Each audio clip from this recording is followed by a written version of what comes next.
ఆరోగ్యం పద్మబంధు వితరతు నితరాం సంపదం శీతరశ్మిః భూలాభం భూమిపుత్రః సకలగుణయుతాం వాగ్విభూతిం చ సౌమ్యః సౌభాగ్యం దేవమంత్రి రిపుభయశమనం భార్గవః శౌర్యమార్కిః దీర్ఘాయుః సైంహికేయః విపులతరయస కేతుః ఆచంద్రతారం అరిష్టాని ప్రణశ్యంతు దురితాని భయాని చ శాంతిరస్తు శుభం మేస్తు గ్రహా కుర్వంతు మంగళం.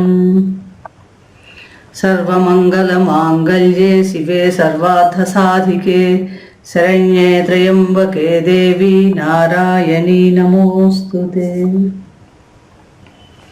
శ్రీ గురుభ్యో నమః. శ్రీ మహాగణాధిపతే నమః. శ్రీమాత్రే నమః. Welcome to Mihiravani YouTube channel. మీ డాక్టర్ సుందరి ప్రేక్షకులకు ముందుగా శ్రీ క్రోధీ నామ సంవత్సర ఉగాది శుభాకాంక్షలు. ఈరోజు మనం ఈ వీడియోలో శోభకృత నామ సంవత్సరానికి వీడ్కోలు చెప్తూ శ్రీ క్రోధీ నామ సంవత్సరానికి స్వాగతం పలుకుతాం. అందరం ఎదురు చూసే ఈ నూతన సంవత్సరంలో మనందరికీ కూడా ఎటువంటి శుభ ఫలితాలు కలగబోతున్నాయి, ఎక్కువ కాలం ఒకే రాశిలో సంచరించే గ్రహాలైన గురు, శని, రాహు, కేతువులు, కుజరవులు ఎటువంటి శుభ ఫలితాలు ఇవ్వబోతున్నారు, ఆదాయ వ్యయాలు ఎలా ఉండబోతున్నాయి, రాజపూజ అవమానాలు ఎలా ఉంటున్నాయి, ఎటువంటి జాగ్రత్తలు తీసుకోవాలి, ఏ సమయాలు అనుకూలం, ఏ సమయాలు ప్రతికూలంగా ఉన్నాయి, పరిహారాలు ఎటువంటి చేసుకుంటే కనుక మనం ఈ సంవత్సరం అంతా ఉత్తమ ఫలితాలు పొందగలుగుతాము అనే అనేక విషయాలని అన్ని రాసుల వారీగా 27 నక్షత్రాల ప్రకారంగా కూడా తెలుసుకునే ప్రయత్నం చేద్దాం. ఈ క్రోధీనామ సంవత్సరంలో మే 1, 2024 నుండి 12/5/24 వరకు మనకి నర్మదా నదికి పుష్కరాలు వస్తాయి. గురువు ప్రతి సంవత్సరం కూడా ఒక రాశి మారుతూ ఉంటాడు. ఆ రాశి మారినప్పుడు మనకి ఒక్కొక్క నదికి పుష్కరాలు ఏర్పడుతూ ఉంటాయి. ఈసారి మనకి నర్మదా నదికి పుష్కరాలు ప్రారంభం అవుతున్నాయి. ఈ నర్మదా నది పుష్కరాలు 1/5/2024 అంటే చైత్రమాసం బహుళ అష్టమి బుధవారం శ్రవణ నక్షత్ర సమయంలో ప్రారంభమవుతున్నాయి. ఈ 12 రోజులు కనుక నర్మదా నది పుష్కర నదీ స్థానం చాలా ఉత్తమమైన ఫలితాలు ఇస్తుంది. అలాగే పుణ్యకార్యాలు, దానాలు కూడా ఉత్తమ ఫలితాలను కలగజేస్తాయి. ఈ ఫలితాలు, ఈ సంవత్సర ఫలితాలు మనకి మార్చి 9, 2024 నుండి 30 మార్చి 2025 వరకు కూడా వర్తిస్తాయి. ఫలితాలకు వెళ్ళబోయే ముందు ప్రేక్షకులందరికీ కూడా ఆ లలితా అమ్మవారి సంపూర్ణ కటాక్షాలు ఉండాలని ప్రార్థిస్తూ, మేష రాశి అశ్విని నక్షత్రం 1, 2, 3, 4 పాదాల వాళ్ళు, చూ, చే, చో, లా నామ నక్షత్రం మొదటి అక్షరం కలిగిన వాళ్ళదు. భరణి నక్షత్రం 1, 2, 3, 4 పాదాలు, లీ, లు, లే, లో నామ నక్షత్రం మొదటి అక్షరం కలిగిన వాళ్ళు. కృత్తికా నక్షత్రం 1వ పాదం, ఆ నామ నక్షత్రం మొదటి అక్షరం కలిగిన వాళ్ళది కూడా మేషరాశి అవుతుంది. రాశ్యాధిపతి కుజుడు. క్రోధీనామ సంవత్సరంలో మేషరాశి వారికి ఆదాయ వ్యయాలు గమనించినప్పుడు ఆదాయం 8, వ్యయం 14, అలాగే రాజపూజ్యం 4, అవమానం 3. మనం గోచార గ్రహస్థితి గమనిస్తే కనుక క్రోధీనామ సంవత్సరంలో అత్యంత శుభగ్రహమైన భాగ్య వ్యయాధిపతి అయిన గురువు జన్మరాశిలో స్వర్ణమూర్తిగా ఏప్రిల్ 30వ తారీఖు దాకా సంచారం చేస్తున్నాడు. తదుపరి తృతీయ భావమైన వృషభ రాశిలో మే 1వ తారీఖు నుండి తామ్రమూర్తిగా సంచారం. ఈ సంచారం వలన ఈ రాశి వారికి చక్కగా ఈ సమయంలో కీర్తి ప్రతిష్టలు పెరుగుతాయి. గురువు మంచిగా ఇస్తాడు. అలాగే అన్ని విషయాల్లో కూడా శుభ ఫలితాలు కలగడానికి అవకాశం ఎక్కువగా ఉంది. ధర్మ కార్యాల్లో పాల్గొనే ఆసక్తి కూడా ఈ సంవత్సరం మీకు ఎక్కువగా కలుగుతుంది. 9, 10, 24 నుండి 4, 2, 25 వరకు కూడా గురువు వక్ర సంచారం చేస్తాడు. ఈ వక్ర సంచార సమయంలో కొంచెం ధన నష్టం, అపవాదులు ఉండే అవకాశాలు కూడా ఎక్కువగా కనిపిస్తున్నాయి. సంవత్సరం అంతా కూడా దశమ లాభాధిపతి అయిన శని లాభస్థానమైన కుంభరాశిలో లోహమూర్తిగా సంచారం చేస్తున్నాడు.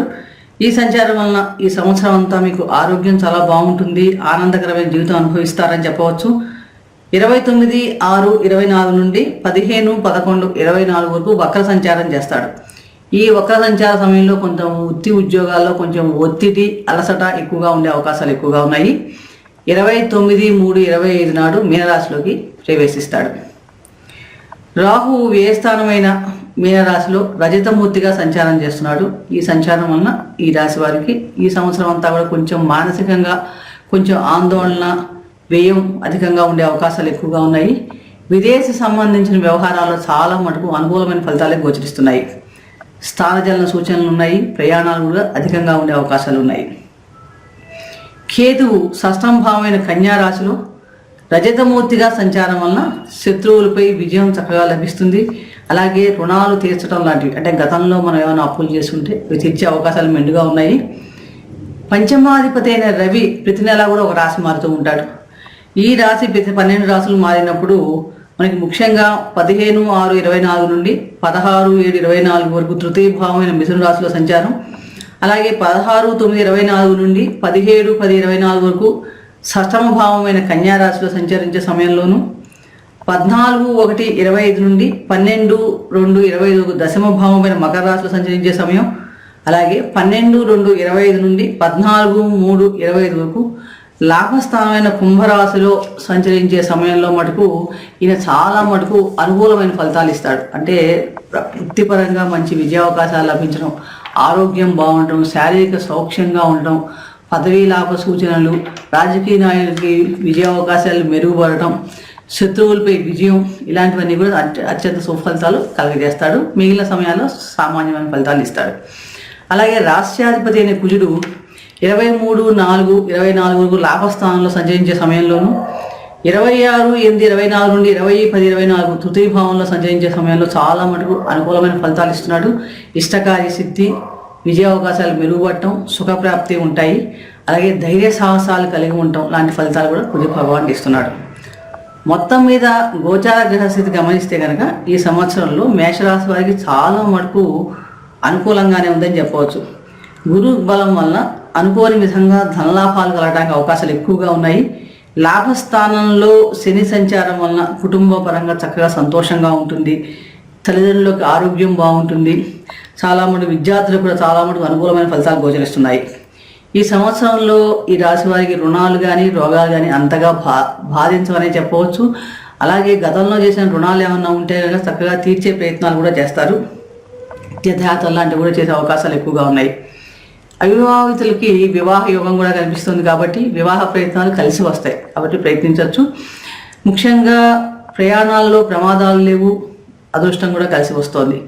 తీర్థయాత్రలు చేయటం, విదేశీయానాలు చేయటం అనేవి చాలా అనుకూలంగా ఉన్నాయి, చేస్తారు కూడా. ఈ సంవత్సరంలో ఉద్యోగస్తులు ఎవరైనా ప్రమోషన్స్ ఎదురు చూసే వాళ్ళకి ప్రమోషన్స్ లభించే అవకాశాలు చక్కగా కనిపిస్తున్నాయి. ఆరోగ్యపరంగా చూసినప్పుడు చాలా మటుకు అనుకూలంగా ఉంది. ఆసుపత్రి అవసరం రాదనే చెప్పవచ్చు. లాభస్థాన శని సంచారం వలన సంవత్సరం అంతా కూడా చాలా మటుకు శుభ ఫలితాలే కలుగుతున్నాయి. గురువు పూర్వార్థం కంటే ఉత్తరార్థం చాలా యోగిస్తున్నాడు, అనుకూలమైన ఫలితాలు ఇస్తున్నాడు. అలాగే కేతువు షష్టమ భావంలో చాలా అనుకూలమైన ఫలితాలు ఇస్తున్నాడు. గురు బలం వలన ఈ సంవత్సరం అంతా కూడా మీకు సంతానం వలన సుఖం, ఆనందం కలుగుతాయి. ముఖ్యంగా ఈ సంవత్సరం అంతా మేషరాశి వారు మరింత అనుకూలమైన ఫలితాలు కలగాలంటే కనుక చక్కగా సుబ్రహ్మణ్య స్వామి ఆరాధన చేసుకోవడం, శివారాధన చేయడం వల్ల మేలు కలుగుతుంది.